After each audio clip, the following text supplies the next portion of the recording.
Today, we're going to be talking about the topic we came up with, failure to disclose. It seems lately that we've had several agents run into issues where there was some discrepancies either in previous disclosures and, current owners failed to put things on their disclosure and subsequent buyers later after they settled had issues that otherwise should have been disclosed in the current disclosure. So we wanted to bring this up in MasterMind together about it and talk about some of these situations so we can all kind of learn and be aware of what's going on and better inform our sellers. Uncle Tim, do you want to start it off for us? More and more each day, we're getting calls from agents who have issues with the transaction after the settlement because of failure to disclose situations. Recently, is Kathy on the phone yet too? I am. She isn't? You Okay. got to unmute, Mom. Recently, we had a situation where, and it's important for us to be a little more detailed with these things, but we had a flipper buy a house, okay? And then after settlement, issues started happening with the house, especially with the shower. Now, on the disclosure, it was marked that there were no issues. Was it the shower, Kathy, or just the basement? It started with the shower first and Okay. and the heat. So Okay. it, And it then, was yeah. former students that bought it from the agents who flipped the house. Okay. So the buyer bought the property, nothing was marked on the disclosure. We called up the seller, who was actually the flipper also, and they were also the agents. So in addition to the flipper, they were the agent. And in this particular case, there was a problem, and I think the agent seller stood behind the first problem number one. Then it turned out that there was a second problem. And what was the second problem that we're having now? This is actually the third. Okay. The problem now is water in the basement and the garage. Okay. So we go back and we look up the disclosure of when these agents flippers bought the property, because that disclosure was still online. And here they had signed a disclosure with the previous owner that there was a problem with the basement. Then they filled out the disclosure for our client to sign that there was not a problem with the basement. And now after settlement, we have a problem with the basement that wasn't disclosed. So to us, that's a failure to disclose because they were aware of it, because after our research was done, we found out that they had already signed off on a previous disclosure that they knew there was a problem. So my point with this is it's important when we're selling properties and we're getting paid large commissions that we make an extra effort to look up disclosures and previous disclosures and actually read them ourselves too, and then show them to our buyers. Because in this particular case, we could have pointed out to the agent that they missed that. Now, whether they missed that on purpose or whether they just completely forgot about it, we don't know. And we're in the process, in this particular case, of reaching back out to them. I think Kong's going to do that today. Right, Kong? What's that, Tim? You're going to reach out to these Oh, yeah, agents yeah. today and make them aware of the situation. We'll see Yes. how they react to it. But that's just one particular case. I'm telling you, we're getting calls every day. I had 2 last week from our agents. Now, in these 2 particular cases, they were collapsed sewer lines.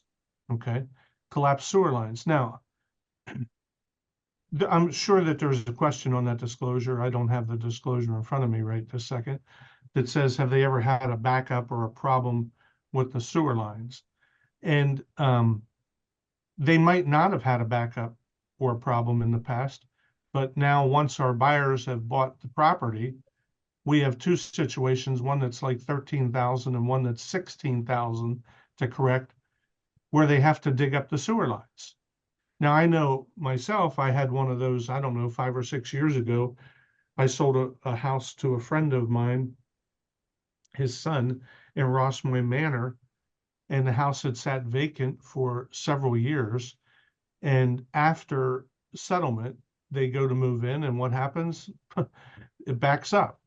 So Drain Doctors goes out, does a scope of the line.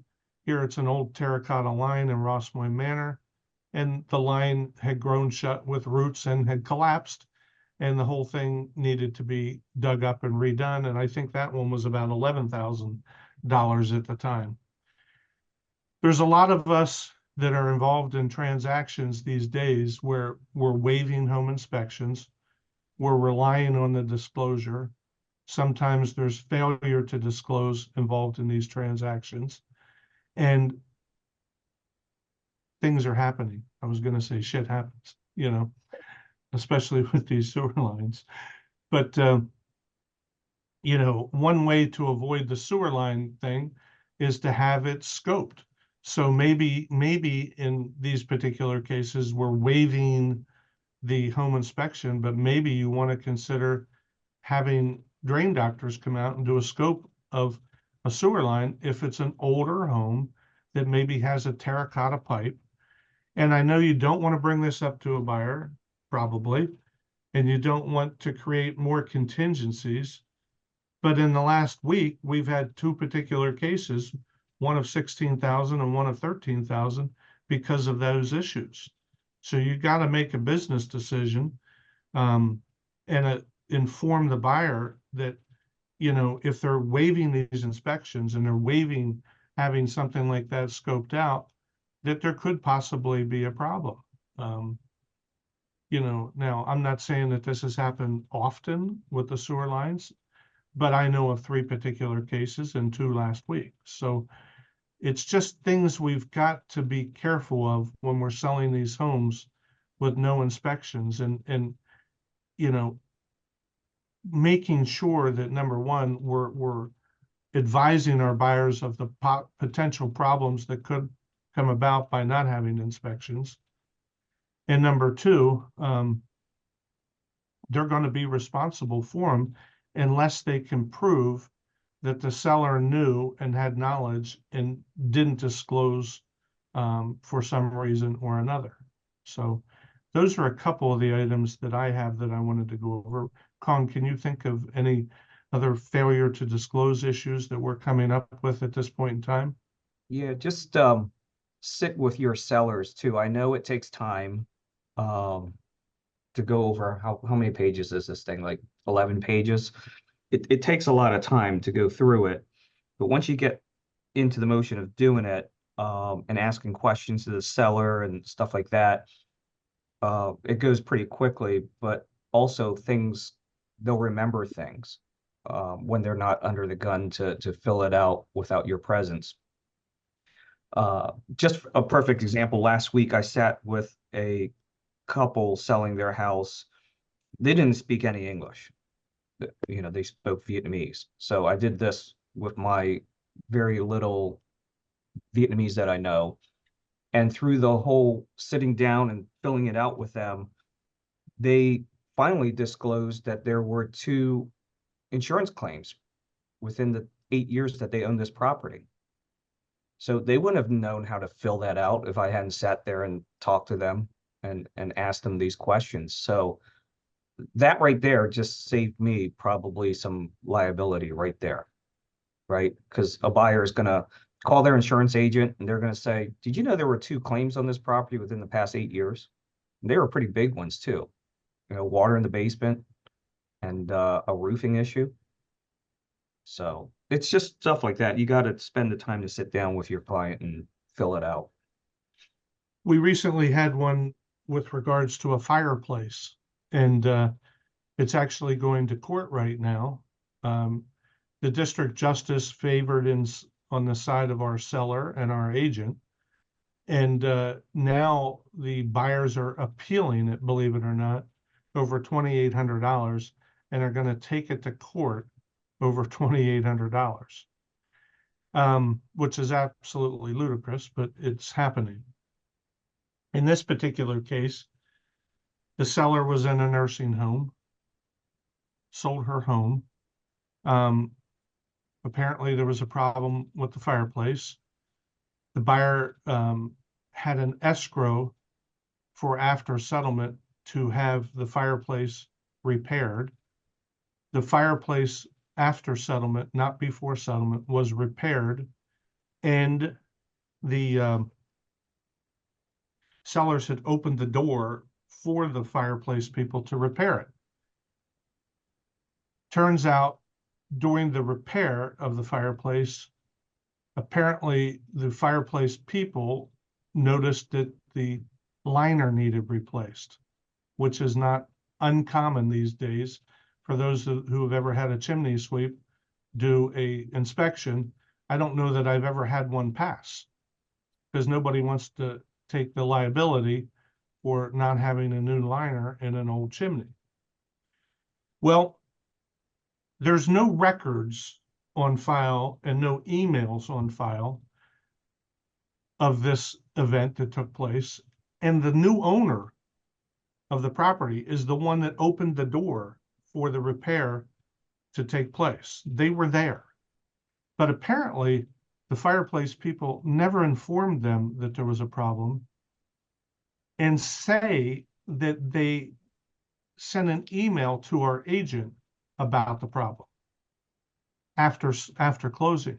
Now, our agent says, I never received it. I've never received an email.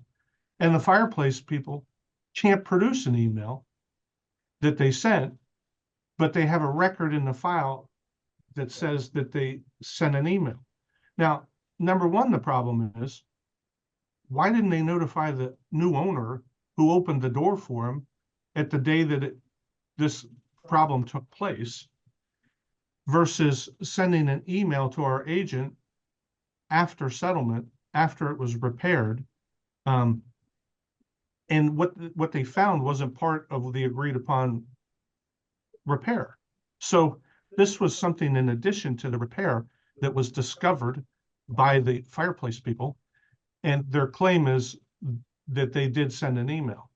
So needless to say, the second problem with this particular case was that we were way past the 2 years statute of limitations on this problem. So the people bought the property, had the escrow completed, the fireplace people were paid, and 4 years later, instead of 2, they call up the fireplace people to have an inspection done. They inspect it and they say, oh, well, we let the listing agent know this after settlement. We have a record of it here.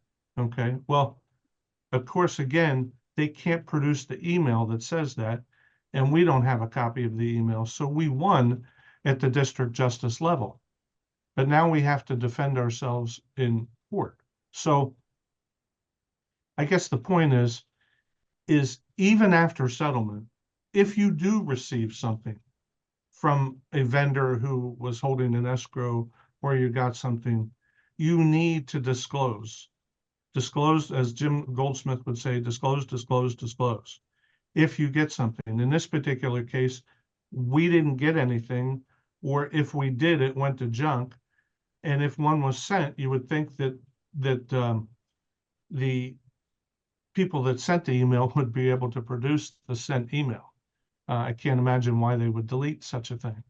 But disclosure is a big thing right now. And we have to be more careful, because at the Board of Realtors, Kong, we were there, and the lady from the Board of Realtors told us they have more mediation hearings taking place than ever before, and almost all of them are a part of the disclosure situation. Is that not correct?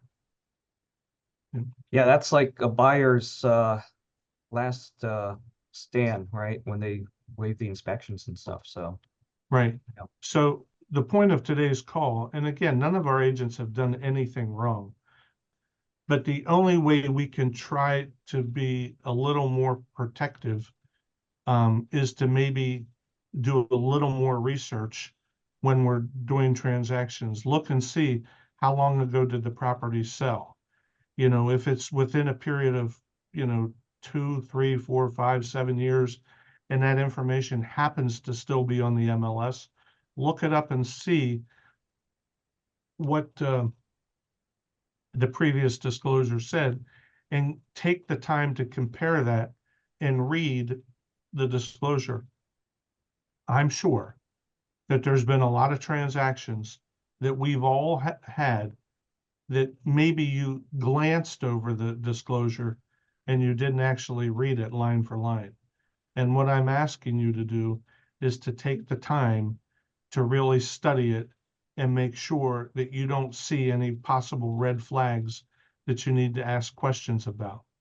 I made an offer recently on a property for a buyer, and I actually pulled up the previous disclosure and the seller's current disclosure, and I put them together and sent them to the buyer for his review so that he could see the previous disclosure and the new one, because the difference between the two in that particular case showed the improvements that the seller made during the ownership period that they had, which was less than a year and a half. Brooks, any other disclosure issues that you can think of that we should talk about that we get the calls on? I think one point I kind of wanted to bring up, and you touched on this previously. I think it was part of a continuing ed class that you have with Gary Muccio. But when you're going through these disclosures with your sellers, or you're reading over and proofreading their work, in certain instances where they have the question, I think I might know what plumbing's in here or something, or you're unclear with how you should answer it, use the unknown checkbox. Don't just, I think no, or I think yes. If you don't clearly know, put unknown. That's what that box is for, and that's going to save you in instances of mediation or, in a courtroom where you have to prove your case. If you disclose that you didn't fully know, at least you have more of a leg to stand on. But I just wanted to bring that point up and make sure we're all thinking about it when we're meeting with our sellers. So do our agents, maybe somebody could speak up as to how they handle disclosures today? Are they simply sending them by email to the seller and having them fill them out on the computer and then you get them back? Or are you actually, is there anybody that's sitting down with the seller as they fill out the disclosure and making sure that the sellers don't have any questions and they're filling it out by hand, not on the computer? Anybody want to, Jim?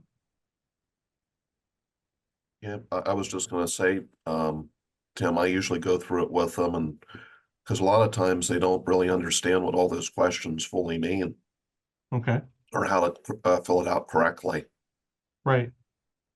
I know a lot of times what we do is we will send it to them, even sometimes the electronic copy, and we'll have them fill it out to the best of their knowledge. But then if they have any questions on certain items, we ask them to circle the number. And then when we come back to maybe do the pictures or something like that, that we will sit down with them and go over it with them so that they can ask us whatever questions they have about what they're confused about on the disclosure. Anybody else sit down and go over the disclosure with the clients? Or is everybody just sending it to them to fill out? Morgan? I sit down and go over it after, same thing, but like today I'm headed, we have pictures today at 3 o'clock, so I'm headed over at 2:30. We've already went through the seller's property disclosure one time on this house, and I've had her make corrections and add some information because they've been getting the house ready to list, and they've come across some things that they've done or things that have happened. In one case, the refrigerator, she unplugged it to clean it, and now she plugged it back in and it's not getting cold enough. So I had her to keep it and update it until today when I'm gonna take it from her. So I'm meeting her a half hour beforehand we'll go through the seller's disclosure for the last time, but this will be our second time going through it. Good, good. Kong, do you want to go through? Hey, just- Tim, quick Yeah. on one, I'm unmuted. So I had an inspector at my house yesterday because I wanted to test some things in our house, and having a conversation with the inspector and some of these court hearings that they are being involved in or asked to produce some things in.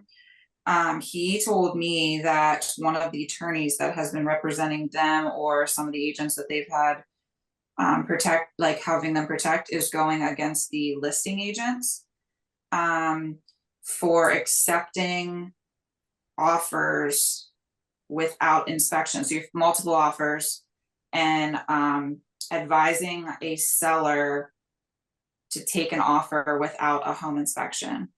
So he said he's seeing it over and over again that when you have like 10 offers and you choose the one without a home inspection, he says the attorney comes after the listing agent and says, who advised your seller to take that offer without the home inspection? So just kind of curious on that, and like presenting that at a multiple offer situation. It's one of those things that I always say to people, like, you never know what you don't know. And so sometimes having inspections, but ultimately it does come down to the seller's choice what they're taking, and the cleaner offers normally take, but it's interesting perspective. Morgan, thank you for bringing that up because, I've never ever thought of it in that sense. And you're absolutely right. And so is that inspector that brought it up to you, that if we are advising our sellers to take the cleanest deal because it doesn't have a home inspection, and then an issue comes up and the attorney comes after the listing agent, they say, did you advise your client to take the cleanest deal because it didn't have a home inspection? You're absolutely right. We could be liable for that. Yeah, and it's an attorney that we all know very well, and we've probably taken classes from, that is representing these people. So it was kind of interesting just to hear yesterday and, kind of put some things in perspective, just in conversation I was having with him while he was here at my house. So It really, really does. Kong, what are your thoughts on that? Because I've never thought of that before. Well, it could go both ways too. It could be on the buyer agent for suggesting to the buyer. To not have an inspection. Regardless, either way brings us and our E&O insurance into play because of the advice that we're giving our client, even though the client has the ultimate decision as the buyer to sign the contract or the seller to sign the contract. But it is an actual spin that they've now put on this thing to make us a little more liable to these situations. Make the seller pay for one when you list it. Right. That is, we've said that for years about having homes pre-inspected, just to take a little bit of the liability off, and that's an excellent reason why to do that. And when we're on listing presentations, now that Morgan found this out and brought it to our attention, it's definitely makes it a little safer for us and the listing agents, because we are a strong listing agent company. 65% of our business in our company is listings sold and 35 are buyer sales. So for us, it would be a lot more protective if we were able to encourage our sellers to have it pre-inspected. Brooks, what are your thoughts on that? Have you thought about this at all? Yeah, I mean, I think it's a little crazy to say it's like your fault because you told somebody, accepting an offer with no contingency might be an attractive feature of a deal, but I don't think maybe it's all in the presentation of that offer, saying, hey, here's the consequences of potentially accepting an offer with no home inspection contingency. If that buyer comes to find out that you failed to disclose something and you're now liable, this could have all been avoided if there was a home inspection involved in the offer.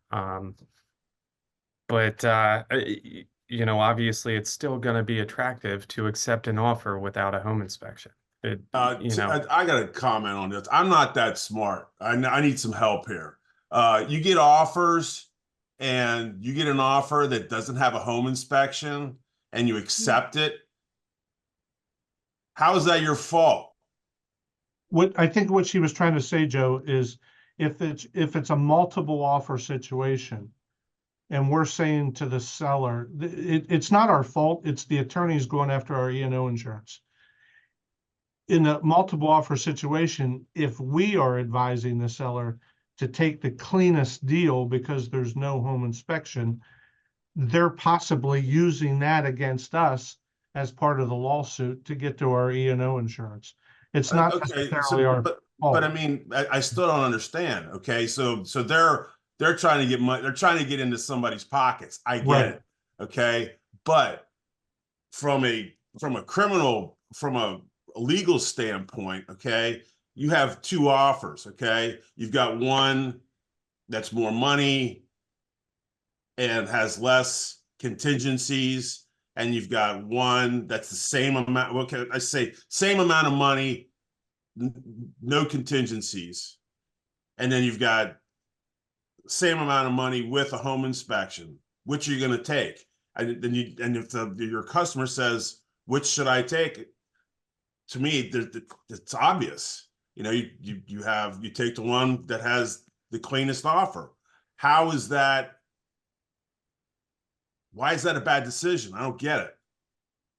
I don't think that it is a bad decision, Joe. I think it's the attorneys spending it to try to get E&O insurance out of us for a settlement in a lawsuit. It's not a bad decision. Maybe if we reframe the question to them, obviously, Mr. Seller, you have two offers on the table. One that has full price with no inspection and one that has full price with an inspection. Which offer do you think is the best one? Versus us saying, we suggest you take the one with no contingency on it. Although you got to be prepared that with no inspection, if the buyer finds something after settlement that they want to come after you for, they still could do that. So the decision is ultimately yours. I think it's in the way you frame the question or statement to the seller as to whether or not you advised them or didn't advise them to take the offer without the inspection. Okay, so that's with the assumption, that's making an assumption that the seller deceitfully filled out or had no knowledge of something, which is entirely possible. I mean, right. You don't know you got a problem until it breaks, Yes.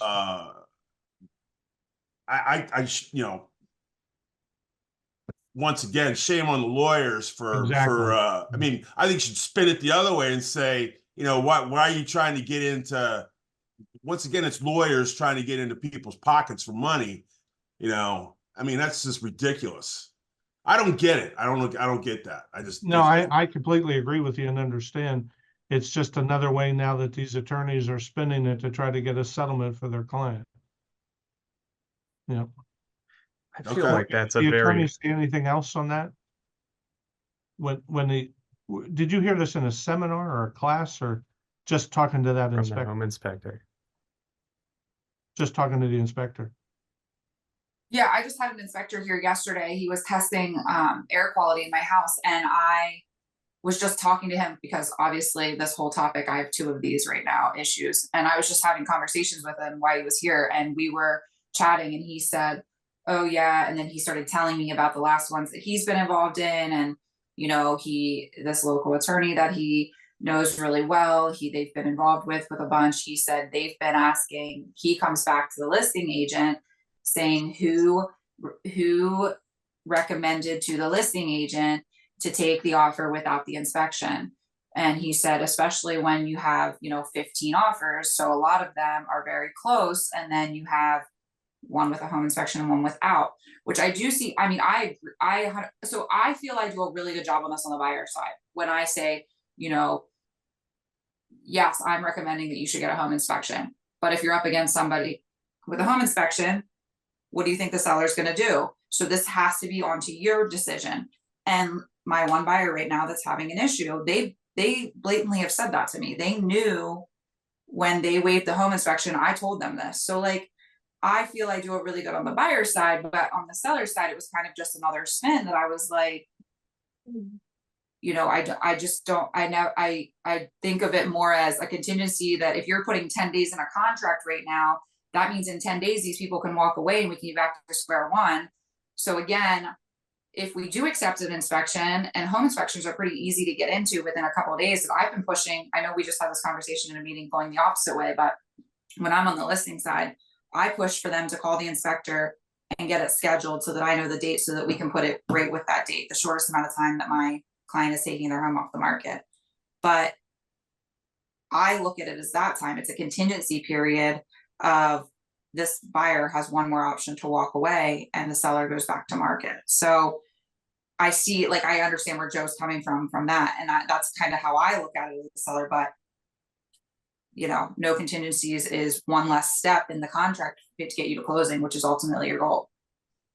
Let me just say one other thing. I tell my sellers that have septic systems, I tell them you gotta inspect the septic system, okay? Like that you cannot waive, because that's huge money if there's a problem. Just get the septic system. The septic system has to be inspected, you know, but home inspections, that's different. I mean, in my opinion. So what's your opinion then, Joe, on a public septic or a public sewer having the line scope before you list it? Because at this point, we're talking costs that are probably the same as a septic system. You know, because I'm one of the other ones. I'm the $16,000 septic line right now. So I'm on the listing side. So, you know, my seller had the line scope when she bought it 8 years ago. I think it was 8 years ago. No issues. Buyer moves in, lines collapsed. There's 6 feet of toilet paper apparently in the line backed up, and we have a collapsed line. So like, you know, I feel the same way as you. I feel like septics, I always tell buyers, like, you really have to check the septic system. It can be a huge cost. And now I'm like seeing this on a septic line, and I'm thinking, you know, what do we do? You know? So I don't know. Well, you know, a lot of these homes in, let's just say Lemoyne, New Cumberland, Harrisburg. Camp Hill, where there's a lot of trees, older, mature trees that have been there for 30, 40 years, they cause a lot of problems to public sewer lines. And, you know, it is definitely a liability. I'd be interested to see how these two particular cases work out, whether or not the buyers just fix it and let it go, or whether the buyers try to come back on the seller. And again, you know, unfortunately for the seller and the agents, they might not have known. You know, they might not have known. They might not have had a problem in the past. But then again, they might have had Roto-Rooter out or somebody out and clean the lines every couple of years. And maybe that's something that if you've had Roto-Rooter out or drain doctors out, that the seller needs to put on the disclosure that, hey, I live in an older home in an older neighborhood with mature trees. And, you know, every couple of years, we have to have the property cleaned out. You So know, we have that over in Highspire. We have a property that we literally have done between every year and every 2 years, because if not, we have a backup. And luckily the lines haven't collapsed, but we certainly have to clean the lines to keep the roots out from the older mature trees. Yeah. What were you going to say, Morgan? The inspector I had at my house yesterday also talked about that, and he said that Roto-Rooter puts a sticker on somewhere where in the house where they, with a date normally of when they do that. And he said if it's been more than 2 or 3 years and you're selling a house that has that sticker on it, know that that's probably back in and it's going to need done again, because he said that's another one that they're seeing a ton of, is that, you know, the seller will say like Roto-Rooter was out and marked and had the lines cleaned, but then if it's been, you know, 2 years, the lines are all clogged again. Mhm. A lot of townships today too are requiring septics to be pumped every 2, 3 years. And there's typically a report that gets sent into the township once they're pumped. You know, we were just in a situation where the buyer marked a waiver on the offer of the septic inspection because 3 months ago, Dillsburg Septic was out and inspected it and certified it and cleaned it. So everything was in working order at that particular time. So at least it gave a little relief to the buyer, knowing that somebody did clean it and inspect it and sent the report into the township literally 3 months ago. So, and that's how we handled that one. So if you are waiving for some reason a septic inspection, maybe you can find out from the listing agent if they haven't marked it on the disclosure the last time it was pumped, and see if they can get a copy from whoever pumped it and submitted it to the township. Because normally there's a report that says that everything's in working order on those reports to the township. Yeah, and so I always call in the seller's property disclosure, when they mark who pumped it last, because it always says by whom, if it's marked in there, I always call that inspector or that pumper and ask them about it. And like probably about 50% of the pumpers that I've called have really, really good records. I mean, if you're calling like especially advanced septic, they can tell you every single detail of that tank. If they've ever pumped it. So even if they weren't the last person to pump it, if I'm selling a house in Perry County, my first stop is, if it doesn't have anything pumped, is it advanced septic is called just to see if they've ever pumped it, because if they've pumped it once, they have a really good record of that tank. Anybody else want to add anything to the call in regards to failure to disclose, or any personal comments that you have with regards to it? Again, the whole point of this call is to just make us aware of some of these things that are happening, you know, as we're conducting business. And number two, making us aware that we might need to do a little more in-depth research on some of this stuff as we're being drawn more into these mediations and lawsuits. It just requires another step of we tried to do this as a protection to us. Anybody have anything they want to add to it? Colin, Brooks, take it away. Yeah, just do your research. Like you said, I mean, we have a very good system now that has a very broad history of properties, and it makes it very easy. It's just a couple clicks and you can see the history of the property and past disclosures and such. So just do your due diligence as agents. Okay, Brooks, that's all I have for today. Yeah, no, I think it was a good session. We just gotta continue to be the best professionals we can, and you know, do our job to the best of our ability and look after the fine details. I Because have a obviously, quick yeah, question. go ahead. It, in regards to transactions that have already taken place and those disclosures and that sort of thing that you could do research on, is there a rule that, you know, those disclosures have to be up for a certain period of time, or can they be tampered with by listing agents, or is that taken out of people's hands at any point? Like, for instance, say, you know, say I list a house and then I find out that my seller was being dishonest about stuff. And so to protect myself, I do something devious, like take down all disclosures and that sort of thing off of the MLS, if that's possible. I don't know that you can do that once it's closed, but I don't know. That's my question. Yeah, you can't even erase photos. Okay. And After, I think, a week, I believe it is. So I don't know.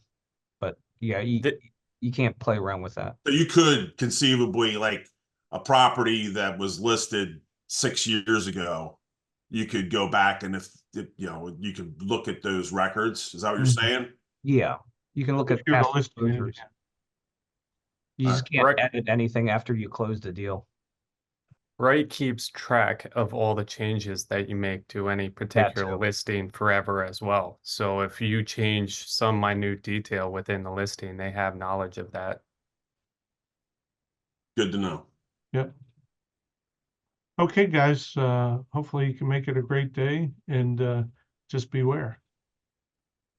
All right, thank you, Brooks. We'll talk to you next week.